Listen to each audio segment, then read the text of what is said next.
श्री कृष्ण गोविंद हरे मुरारी, हे नाथ नारायण वासुदेवा। अथ सप्तविंशो अध्याय।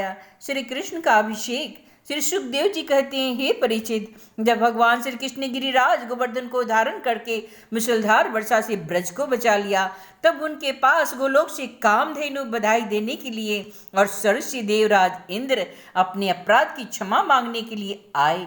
भगवान का तिरस्कार करने के कारण इंद्र बहुत लज्जित थे, इसलिए उन्होंने एकांत स्थान में भगवान के पास जाकर अपने सूर्य के समान तेजस्वी मुकुट से उनके चरणों का स्पर्श किया। परम तेजस्वी भगवान श्री कृष्ण का प्रभाव देख सुनकर इंद्र का घमंड जाता रहा कि मैं ही तीन लोकों का स्वामी हूँ। अब उन्होंने हाथ जोड़कर प्रभु की स्तुति की। इंद्र ने कहा, भगवान आपका स्वरूप परम शांत, ज्ञानमय, रजोगुण तथा तमोगुण से रहित एवं विशुद्ध अप्राकृत सत्वमय है।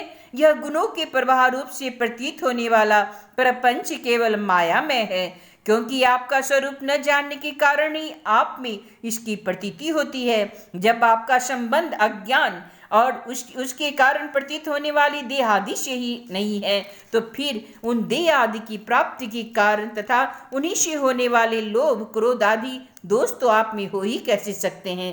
हे प्रभु, इन दोषों का होना तो अज्ञान का लक्षण है। इस प्रकार यद्यपि अज्ञान और उसमें होने वाले जगत से आपका कोई संबंध नहीं है, फिर भी धर्म की रक्षा और दुष्टों का दमन करने के लिए आप अवतार ग्रहण करते हैं और निग्रह अनुग्रह भी करते हैं। आप जगत के पिता, गुरु और स्वामी हैं। आप जगत का नियंत्रण करने के लिए दंड धारण किए हुए दुस्तर काल है। आप अपने भक्तों की लालसा पूर्ण करने के लिए स्वच्छंदता से लीला शरीर प्रकट करते हैं, और जो लोग हमारी तरह आपको अपने आप को ईश्वर मान बैठे हैं, उनका मान मर्दन करते भी अनेकों प्रकार की लीलाएं करते रहते हैं। हे प्रभु, जो मेरे जैसे अज्ञानी और अपने को जगत का ईश्वर मानते हैं, वे जब देखते हैं कि बड़े बड़े भय के अवसरों पर भी आप निर्भय रहते हैं, तब वे अपना घमंड छोड़ देते हैं और गर्व रहित होकर संत पुरुषों के द्वारा सेवित भक्ति मार्ग का आश्रय लेकर अपना भजन करते हैं, लेकर आपका भजन करते हैं। हे प्रभु, आपकी एक एक चेष्टा दुष्टों के लिए दंड विधान है। प्रभु, मैंने ऐश्वर्य के मद से चूर होकर आपका अपराध किया है, क्योंकि मैं आपकी शक्ति और प्रभाव के संबंध में बिल्कुल अनजान था। हे परमेश्वर, आप कृपा करके मुझ मूर्ख अपराधी का यह अपराध क्षमा करे और ऐसी कृपा करे कि मुझे फिर कभी ऐसा दुष्ट ज्ञान का शिकार ना होना पड़े। स्वयं प्रकाश इंद्रातीत परमात्मन, आपका यह अवतार इसलिए हुआ है कि जो असुर सेनापति केवल अपना पेट पालने में लग रहे हैं और पृथ्वी के लिए बड़े भारी भार के कारण बन रहे हैं, उनका वध करके उन्हें मोक्ष दिया जाए, और जो आपके चरणों के सेवक हैं, आज्ञाकारी भक्त जन हैं, उनका अभ्युदय हो, उनकी रक्षा हो। भगवान, मैं आपको नमस्कार करता हूँ। आप सर्वंतर्यामी पुरुषोत्तम और सर्वात्मा वासुदेव है। आप यदुवंशियों के एकमात्र स्वामी, भक्त वत्सल एवं सबके चित्त को आकर्षित करने वाले हैं। मैं आपको बारंबार नमस्कार करता हूँ। अपने आपके जीवों के समान कर्मवशों को नहीं, स्वतंत्रता से अपने भक्तों की तथा अपनी इच्छा के अनुसार शरीर स्वीकार किया है। आपका यह शरीर भी विशुद्ध ज्ञान स्वरूप है। आप सब कुछ हैं, सबके कारण है और सबकी आत्मा है। मैं आपको बारंबार नमस्कार करता हूँ। भगवान, मेरे अभिमान का अंत नहीं और मेरा क्रोध भी बहुत तीव्र है, मेरे बस के बाहर है। जब मैंने देखा कि मेरा यज्ञ तो नष्ट कर दिया, तब मैंने मूसलाधार वर्षा और आंधी के द्वारा सारे ब्रजमंडल को नष्ट कर देना चाहा, परंतु प्रभु, आपने मुझ पर बहुत बड़ा अनुग्रह किया। मेरी चेष्टा व्यर्थ होने से मेरा घमंड जड़ से उखड़ गया। आप मेरे स्वामी हैं, हे गुरु, और मेरी आत्मा है। मैं आपकी शरण में हूँ। श्री सुखदेव जी कहते हैं, परीक्षित, जब देवराज इंद्र ने भगवान श्री कृष्ण की इस प्रकार स्तुति की, तब उन्होंने हंसते हुए मेघ के समान गंभीर वाणी से इंद्र को संबोधन करके कहा। श्री भगवान ने कहा, इंद्र, तुम ऐश्वर्य और धन संपत्ति के मद से पूरे पूरे मत वाले हो रहे थे, इसलिए तुम पर अनुग्रह करने के लिए मैंने तुम्हारा यज्ञ भंग किया है। यह इसलिए कि अब तुम मुझे नित्य निरंतर स्मरण रख सको। जो ऐश्वर्य और धन संपत्ति के मद से अंधा हो जाता है, वह यह नहीं देखता कि मैं काल रूप परमेश्वर हाथ में दंड लेकर उसके सिर पर सवार हूँ। मैं जिस पर अनुग्रह करना चाहता हूँ उसे ऐश्वर्य भ्रष्ट कर देता हूँ। इंद्र, तुम्हारा मंगल हो। अब तुम अपनी राजधानी अमरावती में जाओ और मेरी आज्ञा का पालन करो।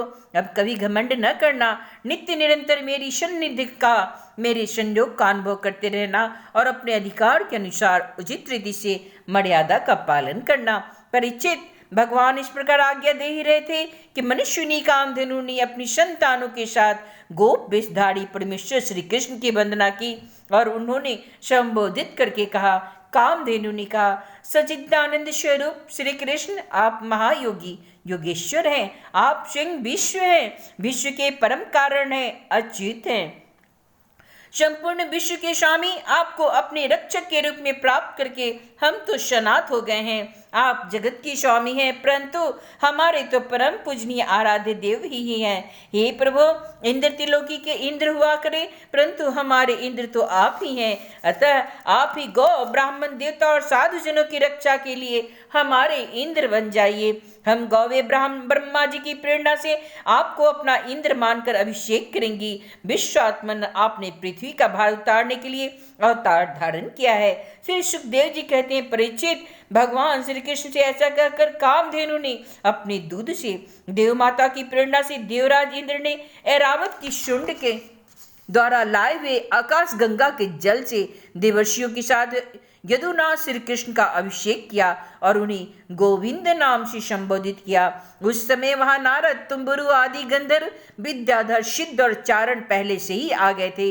वे समस्त संसार के पाप ताप को मिटा देने वाले भगवान के लोक मलापह यश का गान करने लगे और अप्सराएं आनंद में भरकर नृत्य करने लगी। मुख्य मुख्य देवता भगवान की स्तुति करने लगे, उन पर नंदन बन के दिव्य पुष्पों की वर्षा करने लगे। तीनों लोकों में परमानंद की बाढ़ आ गई और गौ के स्तनों में अपने आप ही इतना दूध हुआ कि पृथ्वी ही गीली हो गई। नदियों में विविध रसों की बाढ़ आ गई, वृक्षों में मधुधारा बहने लगी। बिना जोते बोए पृथ्वी में अनेकों प्रकार की औषधियां अन्न पैदा हो गए। पर्वतों में छिपे हुए मणि मानक के स्वयं ही बाहर निकल आए। परीक्षित, भगवान श्री कृष्ण का अभिषेक होने पर जो जीव स्वभाव से ही क्रूर है, वे भी बैडहीन हो गए, उन्हें भी परस्पर मित्रता हो गई। इंद्र ने इस प्रकार गौ और गोकुल के स्वामी श्री गोविंद का अभिषेक किया और उनसे अनुमति प्राप्त होने पर देवता, गंधर्व आदि के साथ स्वर्ग की यात्रा की। बोलो श्री भगवान गोविंद की जय। इति श्रीमद्भागवते महापुराणे परमहंस्यां संहितायां दशम स्कंदे पूर्वार्धे इंद्रस्तुतीनां सप्तविंशो अध्याय। श्री कृष्ण गोविंद हरे मुरारी, हे नाथ नारायण वासुदेव।